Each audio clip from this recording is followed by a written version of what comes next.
Welcome to the CrossFit Max podcast. Hello, team, and thank you for tuning in. First thing, I just want to say that we appreciate each and every one of you for tuning into this episode. It means the world to us that you guys listen to this podcast. And today's episode is all about providing some practical applications for you guys inside the kitchen, more specifically around nutrition. So we hope that you get some good value. If you do dig this episode, please make sure you give us a rating and a review. It helps get our podcast out to some new people. So with that being said, let's get to it. Okay, 3, 2, 1. What's up, gang? Hi, everybody. Welcome back to your favorite podcast with Susie and that other guy. That other guy, that one guy, the most important guy in your life. Your husband, your one true love, Brandon. Yeah, I was in a different mood last week when we started the episode, so you got a more glowing review. All right, well, let's make sure we turn Susie's energy around here as we turn everyone's energy around. Woo! We got a fun episode ahead. Of course, I might be biased. Hey, couple banter topics here. A couple. Banter topic number 1. We had 265 listens or downloads on the podcast. How cool is that? Last week, which is pretty epic. That's pretty cool. 265 in a week is like a record for sure, right? That might be a record. I don't think we've hit over 250 in 1 week, which means we're creeping up. If not, to give them an idea of like how cool 265 is in a week. Like even 2 months ago, typical week was like what, 120? Yeah. Yeah, I would say a few months ago we were probably hitting like on average about 100 downloads per week. Per week. Yeah. So 265 is like, to us, huge. It's a big jump. Yeah. Huge. You know, we always preach to, athletes about working out, and the most important thing about working out is consistency is king. Or consistency is key, sorry. Consistency could be king too, but yeah. I feel like you're leaving all the queens out. Sorry. Seems a little sexist of you. But consistency is key.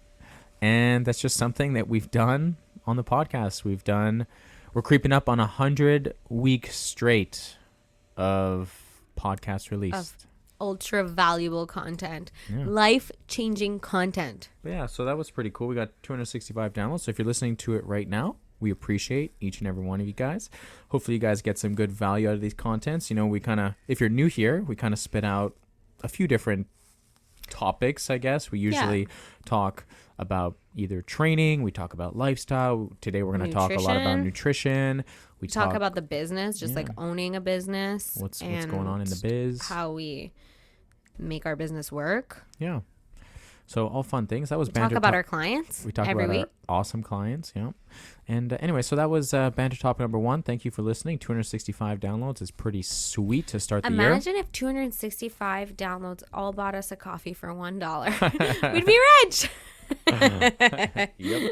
You can support us by buying us a protein shake down below. Right. Sorry. Buy us a protein shake. And but yeah, so 265 downloads, that's pretty awesome. We got the stats like for 2024, and we had almost 9,000 I think it was almost 9,000 downloads just in 2024. Ooh, that's like cool. Fun, because now we're starting a new year. What's the goal? Like 20,000 downloads? It would be cool to hit a total of Oh, you mean going from 8 to 9,000 to 20,000? I mean, we were going from like about 100 downloads a week to 265, so it's realistic. That would be pretty cool if we got to I like to set 15 to 20,000 hungry goals. Yeah. You want a 3x it, huh? Yeah. I like to 2x it. 2x it in the year would be pretty sweet. So like 1,800? Yeah, if we can get 18, around 18,000 downloads, that would be pretty sweet. But I said 20,000. True. How is that a 3xing? It's like so close. 20,000 is just a nicer number. Yeah. Depends. I can't remember. I think it was 8,000 something downloads. Okay, so 32,000. And we'll call 32. it. We're negotiating. Okay, you've negotiated me down to 32,000. Send this podcast to all your friends and family members. We need more downloads. Yeah, we do. Anyways. But yeah, so cool. Amazing. Second banter topic, I have completely forgot. Oh no, okay, now I remember now. Okay, well I've remembered. Yes. You were chatting with your best friend who you're so obsessed with. And you talk about him all the time. So client Ali and Ocean are going on a family road trip for 2 months. They're so cool, by the way. They have a van. They're all about that van life. So they've been, it's kind of a journey, but they've been building this van to live in, to travel with. So they're going on their I don't longest. think to live in. Well, I guess not to live in permanently, but they have, they have their house and everything. But I mean, they want to do extended trips so that they can live in it for short periods of time. Okay, but they're not living in it. Like, I don't want people to think that this family of 4 is living in a van. So what if they're living in a van? I'm sure they would love if they were living in a van. Okay, but they also have like a beautiful house with like a pool in their backyard and like, Yes. So they're doing a 2-month road trip in their van, and their goal is to pick up running, and their goal is to do drop-ins at different CrossFit gyms. And they're going for about 2 months. Oh my God, I'm gonna miss them so much. Yeah, well, now who's obsessed with them?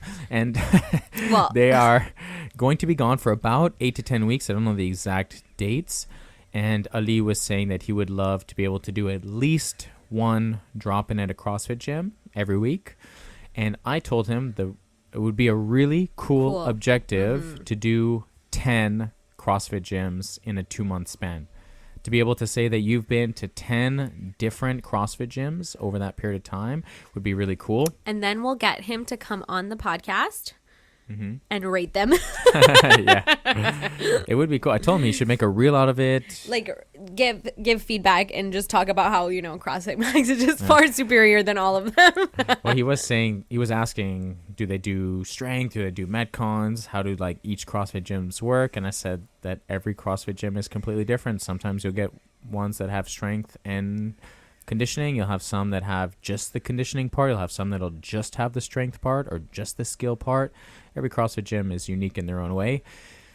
But I also told them a little secret, a little need to know in the CrossFit community secret. Yeah, so here you go. Value point number 1 for you guys for listening to the podcast. This is I guess an old school CrossFit tradition. I don't know if it's a tradition or. Anyways, it's a rule. It's an old school rule that most CrossFit gyms used to follow. And over the years, I guess probably COVID wiped out a lot of the traveling, and I'm not sure how much people are getting drop-ins and stuff and how many new CrossFit gyms do this. But there's an old school tradition that if you wanted to drop in at a CrossFit gym, you could either pay the drop-in fee or you could buy a t-shirt if they had. So it's so funny. I was talking to Ali and I was like, wow, that'd be so cool if you ended up going to these CrossFit gyms and asking them, do you guys buy a t-shirt for a drop-in, or do you only do the drop-in fee? Because there are some places, like many CrossFit gyms around the world, that have a high touristy drop-in rate. Right. Meaning like if you go to CrossFit Amsterdam, then they have, you travel there for short periods of time. You Google CrossFit in Amsterdam, and CrossFit Amsterdam is probably going to be the first result that pops up. And they probably have drop-ins every single day. So they don't do the t-shirt. You have to pay for the drop-in. Otherwise, they just go through a gazillion t-shirts. Yeah, exactly. And then versus, like, if you come here and you said, hey, could I buy a t-shirt instead of paying for a drop-in fee because I want to be able to collect t-shirts as I'm going along my journey here? Absolutely. That would definitely be an okay situation for our business, as we don't have a crazy amount of drop-ins. We had one last week, which was cool. Someone from Toronto came in and just did a drop-in because her son was at a hockey tournament next door, and she was wonderful.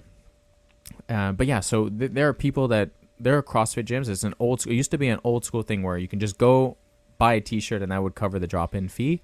But I'm not sure if that's still as much of a thing. But if ever you guys are traveling, I feel like most CrossFit gyms are owned by like small business owners, though. Like they're just like these cute most of, like 90% of them. Okay, but my point being is like typically like the owner is gonna be there.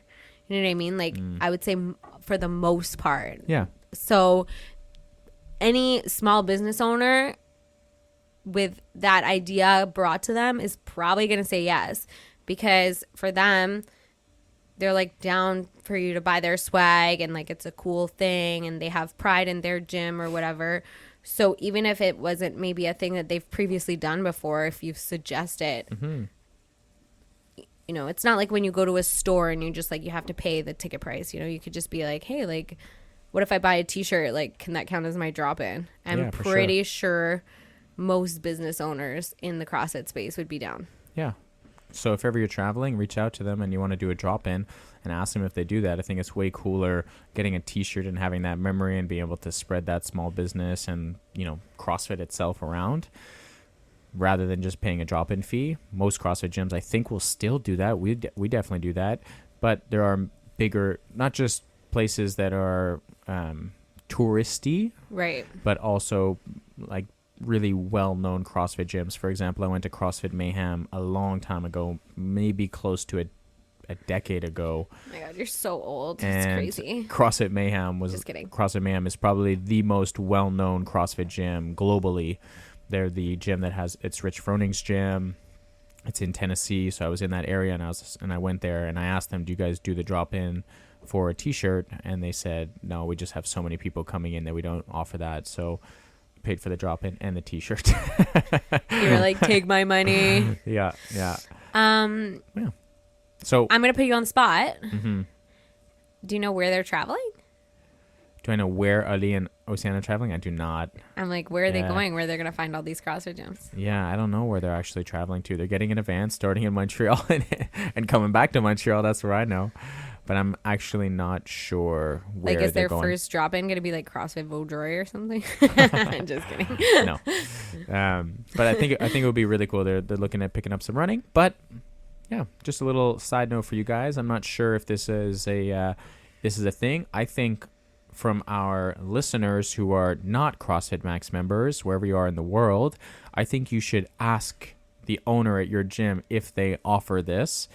And if they do, we would love for you guys to write to us on Instagram and say, hey, my gym, CrossFit X, Y, and Z, in Belgium or in England, somewhere in the UK, allows this sort of exchange for a drop-in.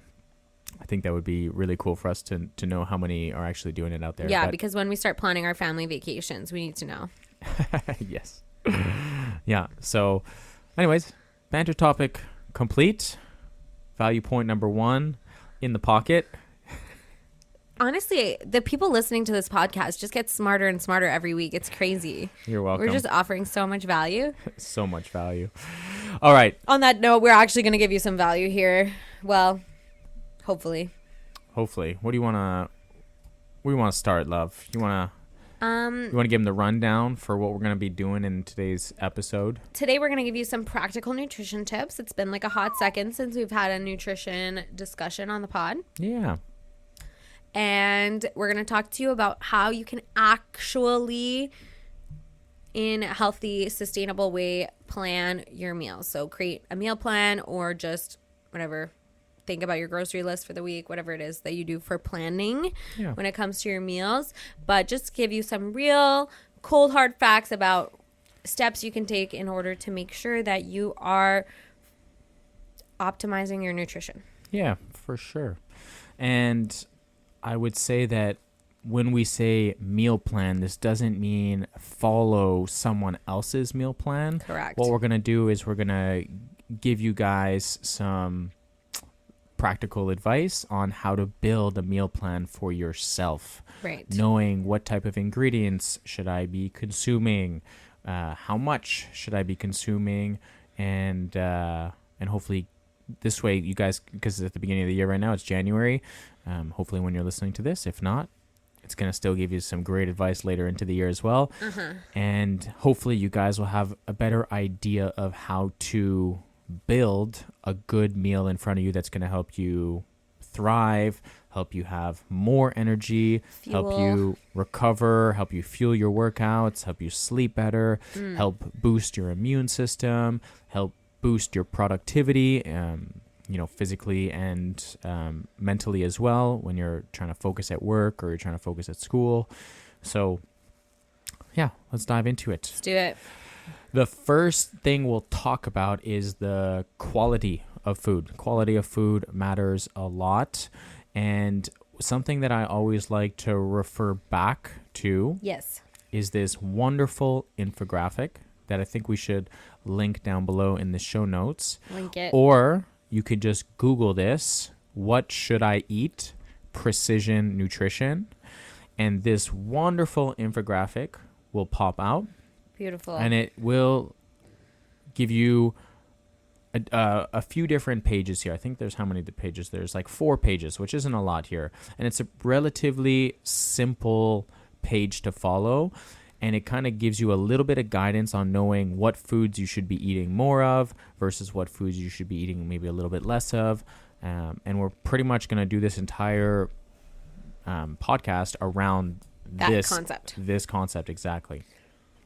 So the first thing you'll see when you open this up, and we're talking about quality food, is we want to be eating more whole food sources, right? Mm-hmm. So foods that come from nature, foods that are grown from the ground, foods that are lower in calories, let's say, or typically lower in calories, but very, very rich in nutrients, right? So like foods that our body actually needs, amino acids, vitamins, minerals, fiber, all sorts of good stuff that is essential for us to like live. And yeah, so we're aiming for good quality foods. And this wonderful infographic gives us 3 different charts. And in those charts, it breaks down a bunch of different foods. It doesn't have every single food in the world here, but it breaks down foods into 3 categories. Okay. And there's call it the green category, which is the foods that we want to be eating more of. They have the yellow category, which is the foods we should be eating some of. And then there's the foods that are in red, which are foods that we should be eating less of. I love how they like phrase it. Yeah, it's more of, some of, less of. They don't label them as like good and bad and whatever, because I feel like that can be like a slippery slope. Yeah, absolutely. I really think it's a positive thing, especially, we're just starting feeding our kid, and I think it's really healthy mindset to have with food is like not villainizing foods, but just like saying, these are sometimes foods and these are brain foods and these are whatever kind of foods. Yeah. Energy foods. Yeah. I think even just, it sounds childish, but even as adults, if we frame our thought process around food in eating more of, eating sometimes, and eating less of, it's less intense than like, feeling shame for eating foods. Yeah. Because all of the foods are foods and they all serve their own purpose. Even the foods that we should be eating less of, it's not like they make you a bad person for eating them. Nope. And I would say that was this graphic, and actually this is so Precision Nutrition is a nutrition certificate or nutrition coaching certificate that you can go through. That you've done. That I've done. Yeah. And I think which means I've basically done it too, because I live with you. I think it's truly a life-changing course that I took, and it really changed my entire vision on food, because for a lot of my life, I didn't look at food in colors. I looked at food as black and white. This is good. This is bad. Exactly. Eat this. Don't eat this. This is cheating. This is not cheating, right? It's like, okay, well, what if we looked at food on this like spectrum. Of things that we should be eating more of, things that we should be eating some of, and things that we should be eating less of. And although they give 3 colors here of green, yellow, and red, it's not... it doesn't mean that those are the only 3 colors. Think of it like there's different shades of green, there's different shades of yellows, there's different shades of red, So although it's giving in like 3 different colors, it really changed my viewpoint on food and looking at food and your relationship with food. And my relationship with food. Yeah, that's a good one. That's what I feel like I love so much about just the language that we're using now of like eating more of, less of, whatever, is it creates a healthy relationship with food, which I think for a lot of people is one of the biggest obstacles. Yep. When it comes to nutrition, it's not a lack of understanding. It's a poor relationship with food. Yeah, maybe. You could argue that point for sure. Well, but we're going to talk about on giving them information here. Okay, let's do it. Because knowledge is Power. Knowledge is king. Everything is king with Brandon. Knowledge is the queen, okay? Knowledge is queen. All right, here we go. Consistency is king. In this wonderful infographic of the green, yellow, and reds, they also have them in subcategories of macronutrients.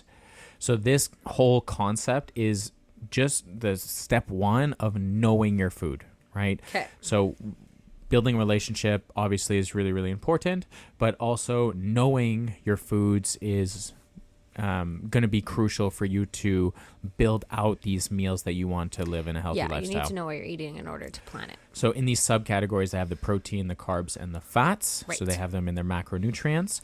And I'll give you guys an example of how you can take a food from a red category to something slightly better, which is a yellow category, into something that is something we should be eating more of, which is a green category. All right.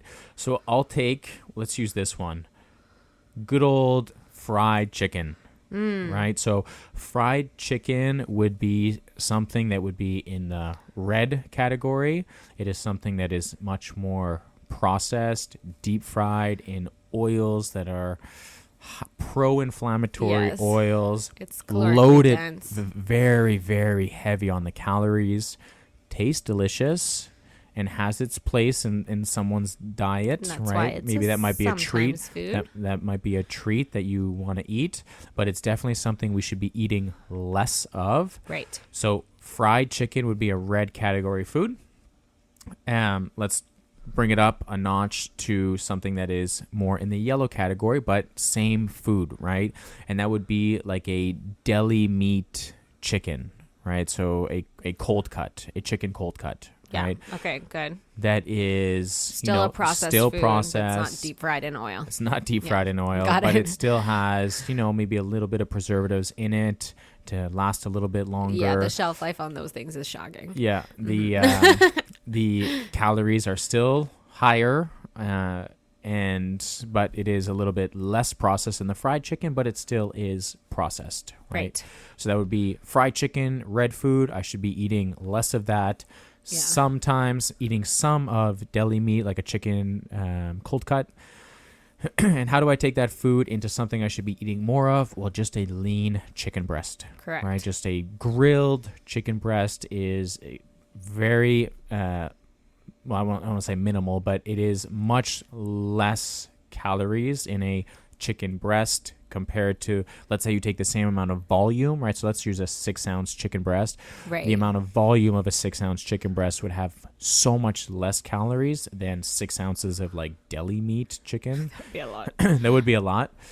Compared to also 6 ounces of like deep fried chicken. Oh my God, Think of yeah. it like a full chicken breast versus maybe a few slices of deli meat. Yeah. In terms of like the same amount of calories versus like a chicken leg, a deep fried chicken leg, right? Or a deep fried chicken leg, to give you guys a visual for the size.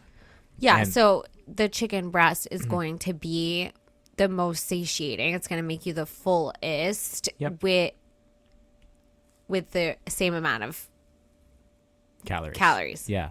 Like if you eat, let's say 300 calories of chicken breast, you're going to be way fuller than if you eat 300 calories of chicken slices from deli meat. Exactly. Versus 300 calories of fried chicken. Like no one stops at 300 calories of fried chicken and calls it a meal, you know? Yeah. That's a bite. Yeah. So the other thing, so it's like managing calories. It's much more filling to eat that grilled chicken breast, right? Yeah. It has much higher quality of nutrition, so the amino acids are much better in the chicken that you're going to get out of that. It's probably so nicer protein on your quality, digestive system as well. Much easier on your digestive system to break down versus like something like a fried chicken would have a bunch of oils, a bunch of added preservatives, things that would your gut would irritate your bowels. Yeah, exactly. Irritate. So that's like one example. Another example I could give, I'll just give one more example because there's so many different examples.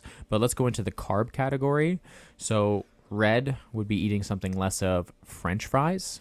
Oh. Right? So eating French fries would be something that we would want to reduce. Yeah, we would want to reduce a little bit more simply because it is a fried food. Again, same concept as the deep fried Lots chicken, of inflammation. right? Yeah. Lots of inflammation. Okay. Something And that you could do sometimes. is like something I want to eat some of is,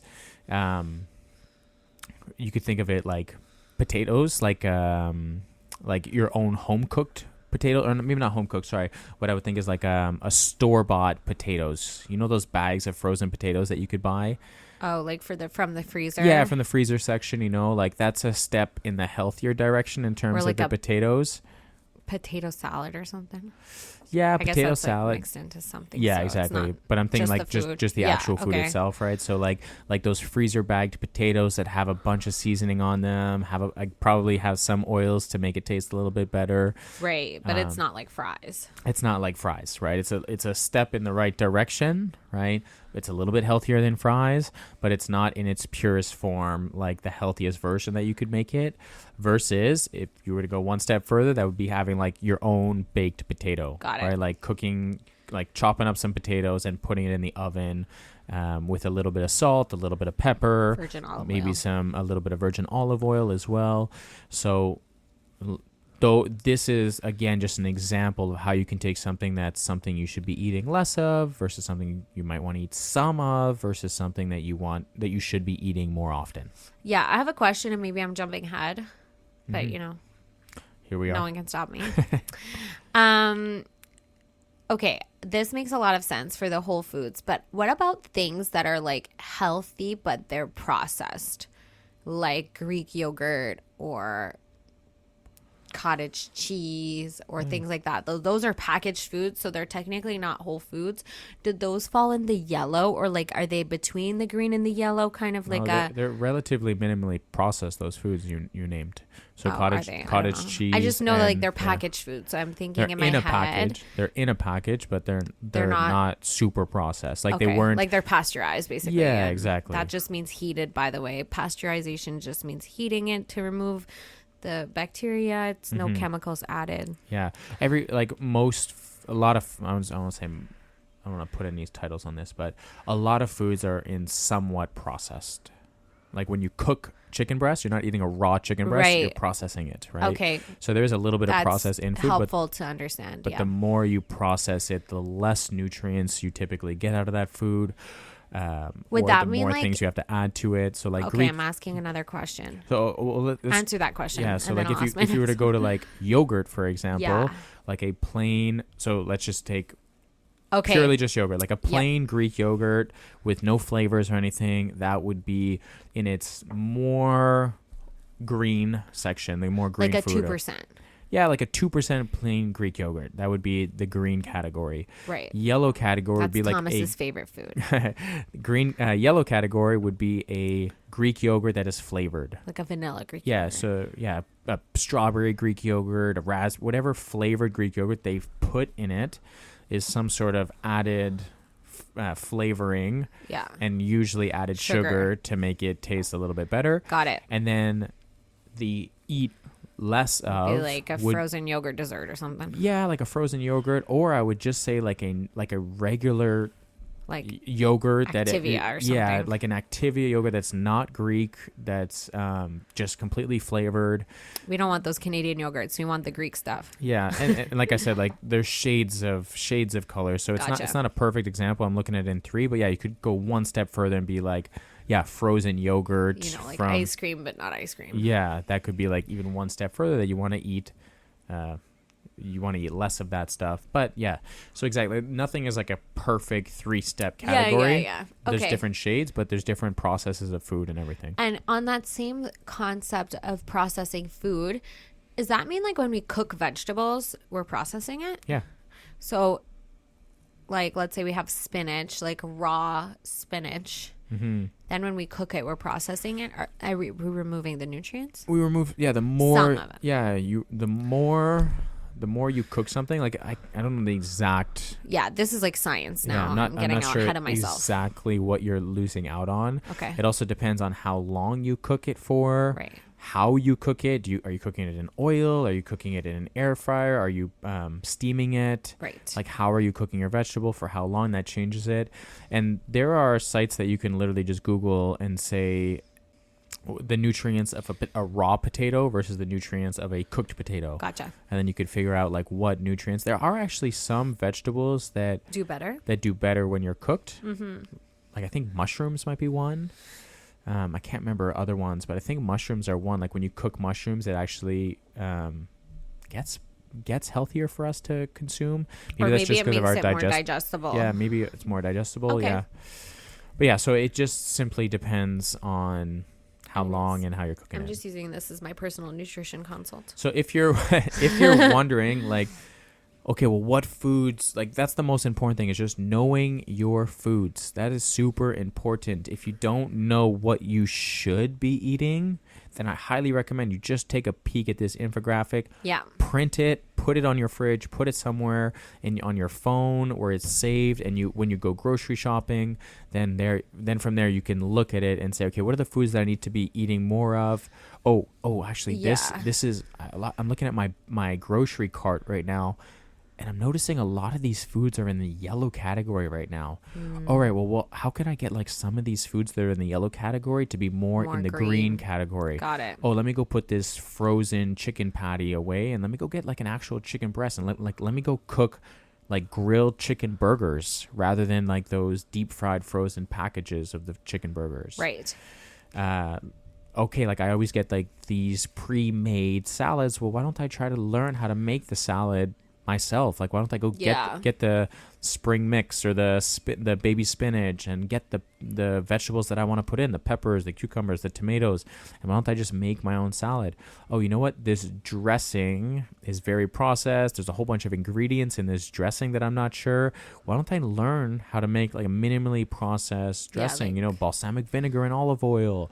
Lemon juice. Some lemon juice. There's some mustard ones that are really good out there. Mustard has very little calories. Apple cider vinegar. Yeah, there's a whole bunch of different ingredients that you can make for healthier options than buying something store-bought. They should totally show this nutrition, precision nutrition graphic in school instead of that stupid pyramid. Oh, yeah, I hate the pyramid. Yeah. Stupid effing pyramid. Yeah. The food groups. Like, it's been a while since I've seen it. I feel like actually. if you could print this, it'll be interesting to watch Tommy go through school and see what he learns. I feel like anybody with kids should print this thing and put it on their fridge and talk about like, this is a everyday food and this is a sometimes food and this is a special food. Yeah. Well, maybe not special. Special would be the wrong word. Yeah. But, we like to categorize these things in the health and fitness world for super foods. It's like, just look for foods that are higher in nutrients, right? Like look for plenty of vegetables, look for bright colors on your plate.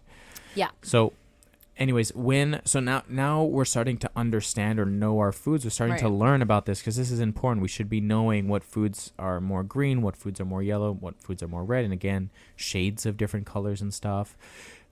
So that's number one. So you want number two is green. Number two, you're seeing this infographic and you're seeing, these three things here, this protein, these carbs, and this fat. And I always make sure I have at least one of these, each macronutrient on my plate. So it's super important that you don't just cut out carbohydrates or cut out the protein. Like when you're looking at your plate or you're trying to build a meal for you, you should have a protein, a carb, and a fat on that plate. Right. So once you realize that, you're looking at this list, and I'm thinking, okay, the second thing on this list is fish. And you know what? They actually have a photo of salmon as the representation for fish. I like salmon. I know how to cook a salmon in my air fryer or in my oven. That's pretty easy, and I actually really like salmon. There might be some listeners that are like, bleh, I hate salmon, and that's totally fine. There's different options on here. There's bison, maybe you like bison. Maybe you like I said, chicken. Maybe you like chicken breast or chicken thighs.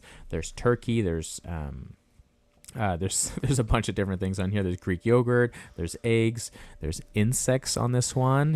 For our culture, that's pretty gross. But I think for many cultures around the world, this is something that's very common. How many insects do you have to eat to get an adequate amount of protein? I'm not sure. You'd have to eat a decent amount, I would imagine, but also it depends on the insect. which Like, are we talking I don't like want to turn people. scorpions or crickets? I or have what no are we- idea. I think crickets are higher in protein, and that's the more common one. Yeah, which sounds gross, but I don't want to turn people off here now that you Yeah. guys are no longer hungry. Stay, But yeah, so in many stay on the cultures, podcast, guys. so in many cultures that's normal. But yeah, so you choose this, or you know what? Like I love salmon. Okay, what do I like with salmon? So I go over to the carb list, and I'm like going through this list here, and I see quinoa. I'm like, oh wow, you know what? I really like quinoa. I know how to make it. It's relatively easy. I put it in a pot with water, and it just boils and doesn't take that much time. Probably takes about 10 minutes, 10 to 15 minutes. Because you gotta leave it to stand. Oh it yeah, gets you gotta leave it fluffy. stand. So it's like, okay, when my salmon is in the oven or being fried, or while that's going on, then I'm gonna start my quinoa, or vice versa. I'm gonna put my quinoa on first, then I'm gonna focus on my salmon. You get the drill. So I'm like, okay, like I got my protein option, I got my carb option, and I know that carbs are good for energy. They're gonna help me want to go and work out. They're gonna want to help me move my body throughout the day. They're gonna help me focus at work. So okay, quinoa, that's a really good food. Okay, I like that. All right, let me go over to the fat section over here, and I'm looking at this, and I'm thinking, oh, you know what goes really well with quinoa is mixing in some extra virgin olive oil. That just adds a little bit of flavor, and it'll help just give a nice taste and a texture to my quinoa. And so it doesn't stick together. Yeah, and so it doesn't stick together. So I'm going to put like a tablespoon or a teaspoon of extra virgin olive oil in my quinoa, right? So now I know that I have 3 really good quality macronutrients. I got a good protein source. So I've built my meal, because protein is king and queen. So protein is important. That's the first thing you should always do when you're building out a meal. Number 1. Because it's going to help with every Keep you aspect, full. every human function in your body. You need protein. So get your protein in. It's also going to help, like Susie said, keep you very satiated, very full. So you're building your protein first. Okay, salmon. You look at your carbs, energy. All right, I'm going to choose quinoa. Look at my fats. All right, fats are really good for my energy as well, but also for my organs and for having a healthy body. Okay. Yep. So I'm going to choose extra virgin olive oil. Love Boom, it. boom, boom. The last thing Now we're going to what? take, we're going to call this subcategory 4, is vegetables. Colors. Lot of colors, you know, and on this infographic, it's a little scroll down here, and it just shows eat the rainbow, and it shows 1, 2, 3, 4, 5 different colors that are representation of the color of the vegetables, essentially. So like broccoli is obviously green.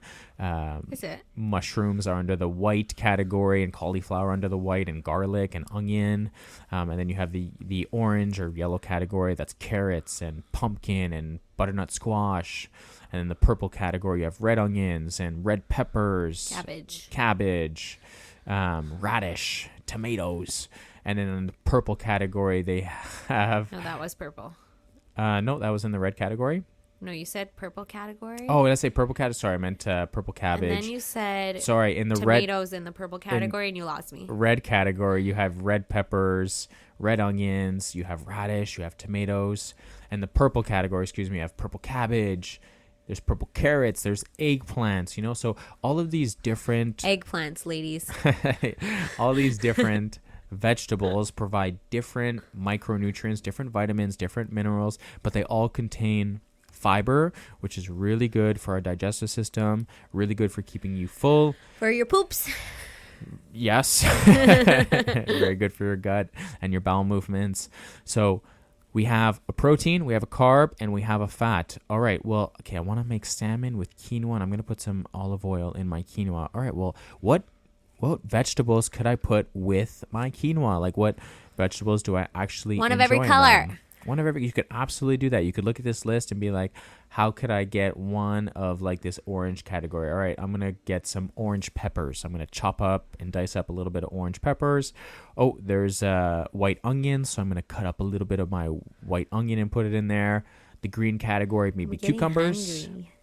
Right, so you dice up a little bit of cucumbers in there. Maybe in the Tomatoes. purple category, you put up some purple tomatoes. That's my favorite color of tomato. You put up some cabbage, right? Some purple cabbage, right? And or then some eggplant. Yeah, and or some eggplant. I'm not sure that would go well in a quinoa. And then the red category, put a little bit of tomatoes in there. Let's keep it simple, right?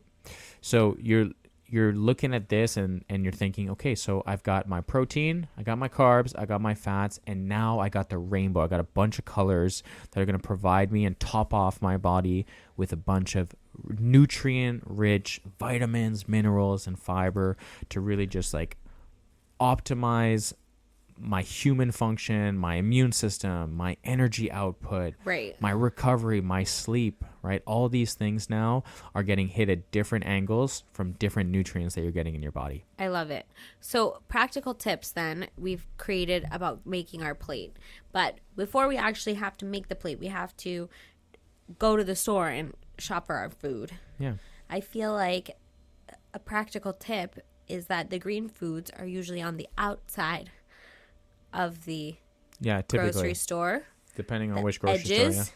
Yeah.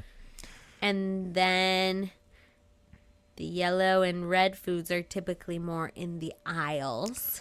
Yeah.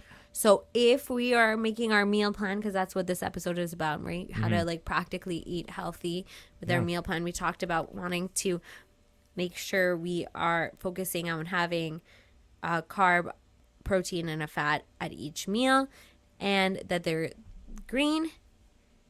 Yeah. So you're talking about like going grocery shopping and getting all these foods now. Yeah. Yeah. So that, like you said. Well, I was just saying that we've really honed in on how to make the plate. But before you make the plate, you got to go to the store. Yeah. So and when you go to the store, I was just saying like shop the edges, have a game plan, make sure you get as much green foods as you can, and maybe like one vegetable or fruit in each color of the rainbow. Yeah, for sure. That's a great one. And then you could like reuse your vegetables like you're saying. But this is not about building the meal just yet. This is not actually about cooking. This is about like knowing your foods. So like the first thing is knowing your foods. Ahead. And now once you know these foods, you can start building these meals, right? So step number 2 would be, okay, now I know my foods. What type of foods do I think I want to put together? What type of meals do I want to start building? So number 2 would be like going through this list. Okay, fish. Okay, I'm going to write on my grocery list. And then like you said, it's very like old school thing that we used to say is like shop on the outside of the aisles, right? And it's typically true for most grocery stores. Most of the processed foods are going to be down the aisles. Yeah, because they can survive on the shelves. Exactly, yeah. Because, yeah, exactly. They have the more, much more preservatives in it. Exactly. They're made in factories. That's not like a 100% rule. There might be moments in which you might have to go down the aisles. For example, like oils, spices, oils, you have to go down. But yeah, most of the time when you walk in, the first thing you see are the vegetables, the produce, the fruits. And then as you're going down, you typically get towards the meat and everything. And then, building a grocery list is going to be really important now that you know all the foods that you're aiming for. Number 3 is we'll talk about the difference of like quantity foods here. So if you've been around here often, you know that Susie and I always talk about how if you want to lose weight or you want to gain weight or you want to maintain your body weight, that calories is the most important thing you can do. Yep. Right? I am not a massive fan of tracking everything that goes into your body just because there's so much human error involved, software error that happens. Right. That being said, I do think that tracking is a wonderful tool. It's not sustainable, but it could be something that someone chooses to do for a week to get an idea of like the actual foods that they are eating every day. Yeah, right? It could be an eye-opening experience, but it can't. You don't want to like fixate too much on those numbers. Yeah, but it gives you an idea. Like maybe it might start with tracking all your food and then thinking, oh shoot, like I really am eating a lot of red and yellow foods and I'm actually not getting in a lot of green foods. Right. Oh, maybe that's why my energy is so fluctuated because I'm overly consuming just carbohydrates and not getting my protein in, right? I'm just consuming a lot of carbs in the yellow category, and I'm actually not getting a lot of green protein sources in, right? Or I'm getting in a lot of yellow fats or even maybe red fats, but I'm not getting I'm getting like some yellow carbs, and I'm getting like some yellow protein sources. So once you track all your food, then maybe it might give you an idea of like, oh shoot, like I really need to get the quality of my food a lot better. Right. And I think quality is something that most people should focus on before quantity. But that being said, quantity will dictate in terms of like your body weight. Yeah, but I feel like when you focus on your quality of your food, it probably without realizing is going to reduce the quantity of calories. Mm-hmm. Like if you're used to eating frozen chicken burgers and you switch to chicken breast, well, you're going to solve a problem that you didn't even realize you had, basically. Yeah, exactly. You're going to actually eat more food but get less calories into the system. Exactly. Right? So tracking could be a tool that you do for a few days just to get an idea.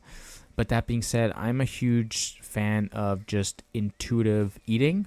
Right. And trying to just continuously trying to work on improving your diet.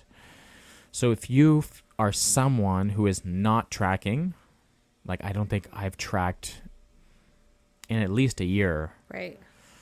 And the amount of times I've maybe tracked my whole life, maybe 10 times. And I've out of the last 15 years total, max 10 times, I would say. But if you're someone who's trying to go off of intuitive eating, and you're really hungry at the end of the night, well, that's probably a cue that you could listen to your body and say, all right, maybe I'm not getting enough protein during the daytime, right? Or maybe I'm just not getting enough food throughout the daytime. Right. So instead of getting towards the end of the night and wanting to like raid the cupboards, what I would do is I would just try to eat more food throughout the day. Meal, yeah, like eat a little bit more at breakfast, eat a little bit more at lunch, eat a little bit more at supper. Right. Or maybe you're just someone that wants to have a tiny little snack at night, and that's totally fine, right? But if you're like, man, like my body weight isn't changing, well, then you have to start taking foods that are more in the red category, yellow category, and ask yourself, are you eating mostly green category foods? Mm-hmm. And if you are eating mostly, and you're honest about this, and you're actually looking at your grocery list, you're looking at the groceries you've purchased in front of you, and you're looking at each and every meal that you're consuming throughout the day, and you're looking at these things, you're like, yeah, most of them are green. Okay, well then you probably just need to eat a little bit more at each meal. Right. So intuitive eating, I find, is a lot more useful than tracking your calories, because there also is like a lot of like human error that happens when you're tracking food, like measuring your food. Did you measure it raw? Did you measure it cooked? How accurate was your measuring? Did you actually weigh it, or did you just take a tablespoon, which was actually 2 tablespoons? Yeah, exactly. So there's just so much human error that's involved in the human tracking, whereas I'm just like, go off of intuition here. Now, if you're somebody who doesn't feel like they have like a good intuition with their, like, a lot of people are not like, you know, we talked about this actually in an episode recently, how like you're so in tune with your body. That's a learned skill. A lot of people, they just wander into the kitchen in between meetings without realizing it, and are just taking fistfuls of nuts or crackers or whatever, and not even really being conscious about those snack choices. Like, what would you say to that person who's like, they're obviously not eating intuitively. They're probably not even hungry when they're reaching for that. They're probably just bored. I would ask them, what are the snack choices they're choosing? Are they going for the green foods, or are they going for the red foods? Typically, if you are mindlessly eating, or stress eating is a big one for a lot of people. Or bored eating, I think, is a big one. Then you're typically reaching for red foods. The red foods. The processed bars. They call you from the cupboard. Come and give me. Come and give me. The processed granola bars, the Oreos, the Cheerios, you know, the more processed stuff that we probably shouldn't be keeping in our house. Right. But they're there and we're stressed or we're bored. So if we're trying to begin intuitively eating, but we maybe don't quite have the same relationship with food as, for example, we do. We've been more focused on this for years. Mm-hmm. Maybe something that person should do is every time they find themselves in the kitchen looking in the fridge or looking in the cupboard, taking a second before you reach for something, like, why am I here? Am I actually hungry? Yeah. If I'm hungry, then I should eat something, a green food, because that will actually fill me up. And if I'm still hungry after I have a green snack, then I can cross the next bridge. Yeah, like this, it's Start pretty asking questions. It's pretty to yourself. rare that someone is going to go in the middle of the day or even at night and be like, you know what, I want a snack. Let me just go grab a bunch of vegetables. And then after you eat like a bunch of vegetables, you're like, no, I'm feeling like really hungry after consuming a bowl full of vegetables. It's like, it doesn't happen as much, and vegetables are very filling. Yeah. And extremely low calories. Yeah. And extremely high nutrients. Right. So they're filling and all that stuff, but it's rare that someone will eat all that and then decide, oh, well, I'm just going to eat some more after. And what you could do as a goal for you, if you feel like you're eating a lot of snacks, is you could try to look for like some low calorie options at the grocery store. So, I mean, also Greek yogurt, very good option. You know, fruit, I feel like is protein more shakes, fun than vegetables. like like a protein powder, mix that in with some Greek yogurt to get some flavoring and some extra protein in throughout the day. Brilliant. Like you said, cottage cheese. Cottage cheese is a good one. Even making like a protein smoothie if you want. I feel like having hard-boiled eggs on hand too is a good one. Yeah, eggs are a really good one as well. Very nutrient rich as well. The yolk gives you tons of nutrients. So yeah, so if you feel like you're really struggling with the intuitive eating part and you feel like you're overeating, then I would say, and you're eating mostly green foods, then I would say track. Yeah. But I would say try your short best to do intuitive eating for at least a couple weeks. Uh-huh. And I'm almost certain that if most of your foods are green category foods and you're eating protein, carbs, and fats with a bunch of vegetables at every single meal, you are probably going to feel a lot more full. You're going to have a really good energy throughout the day. Probably going to sleep a lot better as well. Yeah. And most likely what's going to happen is you're probably going to start to either lose a little bit of weight. Actually, yeah, you'll probably start to lose a little bit of weight depending on how intense your starting point. If you're eating really a lot more red foods and you go to green foods, you're probably going to start to lose a substantial amount of weight, and then you might have to then you might have to transition into eating a little bit more green foods, right? Because then the calorie intake might be so much less than what you're used to. Right. I feel like on this topic is red foods fuck up your intuition. Yes, they do. Yeah. You know, because they trigger, like, it's like literal drugs, you know? Like, they trigger your brain when you're, like, let's say a box of Oreos, for example. It's impossible to well, it's not impossible. It's very difficult to intuitively eat Oreos. Yeah, well, we talked about this on the podcast a couple weeks ago. I have a really hard time doing that. Like, unless you have the self-control to just take one out of the package and put the package away and, like, actually not go back to it. Unless you have that sort of self-control, it's really hard to intuitively eat a red food because the food is literally like, come back, have some more, have some more, have some more. I don't think and then like 20 minutes later you're like, shit. Yeah, I don't think enough people really grasp this idea. Put yourself in a business position. Don't think about someone's health right now. If you're a corporation who has this product, aka food, and you think people are going to freaking love it, and you're a business person, you want the most amount of money and the most amount of people to buy this thing. So what are you going to do when you try to create this product? You're going to try to create a product that someone's not going to eat a little bit of and then want to come back to. You want them to eat a lot of it right away and then buy more of it as fast as possible and continue that process. So these major companies, spend millions, and if not, some companies spend billions of dollars on making these products the most addicting and tasteful product possible. Right. So that when you go and eat one, you don't just eat one of them, you eat 10 of them. Correct. And then your palate, like the human palate, craves that after, whether that's the sugar, whether that's the sour, whatever ingredient they've used. You don't just eat one Pop-Tart in the morning and be like, whoop, that was great, or one croissant in the morning, like you think about it. You want to eat a lot of that stuff, right? Mm-hmm. And this is what these major corporations, especially for ultra processed foods like cookies, like chocolate bars. Think of what's it? Not Hershey, but what's Kraft? No, not Kraft. Cadbury. I think they're Canadian, actually.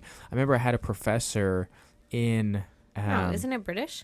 Oh, it might be British, actually. Yeah. So I had a professor in research methods when I was at CEGEP, also many years ago, and he had a high executive position there on the marketing side of things, and he explained that a huge part of their marketing was to market towards mothers, because mothers do most of the grocery shopping. So not Absolutely. children, not like kids eat mostly chocolate bars and stuff. I know adults do too, but typically it's like kids love that stuff. But what they do is they would spend millions and millions of dollars to market towards women so that it looks really appealing for the mother to go to the grocery store and to want to buy this for their family, right? So there's this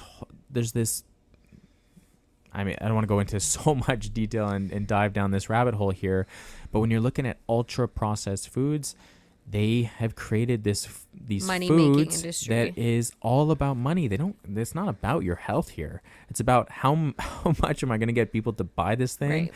and how much am I going to be able to make them eat more of this thing so that they buy more, and then I can make more money, right? But no one thinks that from a farm. Like, we're not growing these vegetables in the ground and thinking, wow, how amazing is this carrot going to be? A carrot is a carrot. You grow it in the ground, right? Like, it's coming from dirt. Yeah, but just like bring it back to the topic, it's like if you want to be an intuitive eater, eating green foods is going to allow you to do that. Yes. If you are eating red foods, it's going to be virtually impossible to be intuitive, because there's too many other factors there's too many billions of dollars spent to make you not be able to be intuitive, that it's going to be excruciatingly difficult. Yeah. The more whole foods you're eating, the more you're going to be in tune with your body, and you're going to get the correct signal of a full. Yeah, cravings will. Well, I'll say this, to end this. We talked about this a couple weeks ago, how during the holidays I was feeling like those cravings from eating those foods. You had that chocolate itch. Yeah. Your eyes were twitching after dinner. And Give me my chocolate fix. It's been now a couple weeks since. You've detoxed. I'm like feeling so much better. Like at night I'm not wanting to raid the cupboard or go for the sugar. I agree. Like, myself included. If you're a listener right now and you're eating more of the red foods, I promise you that the cravings at the beginning are going to feel really hard and uncomfortable. Mm-hmm. And it's almost you're almost going to have this feeling that it's never going to end. Like, your body is going to say, I'm always going to be craving this. Yeah. But it's not true. These types of foods can be addicting at the beginning because, like, for example, sugar, the human brain loves sugar. Loves it. Like, our palate really likes it, and our brain really loves sugar. Correct. So when we go through this time of eating less like processed when we're sugar, transitioning between being, your brain is like, whoa, you need sugar to survive. You're not going to be able to live. You won't be able to go on. Give me more sugar. But then there's a period where that fades off, and you're like, oh wow, like I don't need to eat chocolate at night, or I don't need to eat ice cream or candies or anything. Like, I'm in much more control. I'm much more in tune. Leaving a toxic relationship, really. Like, when you're in it, you're like, but I love him. Yeah. And then when you get out of it, you're like, I miss him. Like, I'll never find anyone. And then you eventually find someone who's like actually a good person, and you're like, oh, thank God I left that relationship. But the process of leaving and the fear of the unknown sucks. Yeah. It's like your brain with sugar. Yeah. Is this what your life was like before you met me? No, I'm still in the toxic relationship. Just kidding. That was a joke, everybody. I'm super happy. Brandon's the good guy. He's my green food. If you were to describe me, baby, what green food would I be? Eggplant. Eggplant. All right, fair enough. Okay. Anyways, so everybody's uncomfortable now. So wouldn't be an episode if I didn't say something super out of pocket. Yeah. So going back, do you want to do the recap, my love? Do you want me to quickly recap them? No, because I tried to recap earlier and you didn't like it. So I'm done recapping for this episode. First thing, guys, is like Susie said, I guess you need to build a positive relationship with food and not look at it like this negative aspect of your life. Correct. Number 2 is you got to know your food. You have to actually know like what foods I should be eating more of, what foods I should be eating some of, and what foods I should be eating less of. Correct. And then you need to know which macronutrient category that food falls into, which again, in the show notes below, we'll link that infographic. It's a really great one. Study Print it. There's put a it quiz somewhere. next week. Then what you should do is you should start building like a grocery list based on the foods that you actually like in each category. Okay, I like chicken and I like rice and I like avocado. Don't put quinoa on your grocery list if you hate it. Yeah. You won't eat it. Yeah, but I'd also say experiment. Okay, but I'm just saying if you know you don't like something, don't try and eat it. Like you're probably not going to choose insects as your protein if you're in this part of the world. Like probably like hard pass. But there might be some cultures in the world. This is very normal. And if you're listening crickets, to it, honey. then you also need to reach out to us and let us know, okay? Yeah, send us a video of you eating crickets. So you've now built out a grocery list. You've built out this meal planner. You kind of have an idea of the foods that you want. And then the last thing I would say is just go based on intuitive eating. If you've been doing intuitive eating and you're not liking your results and you're eating mostly green foods in each of the categories, right? You're eating a protein, carb, fat with vegetables. Then I would say find an app like a MyFitnessPal or something that will allow you to track your food.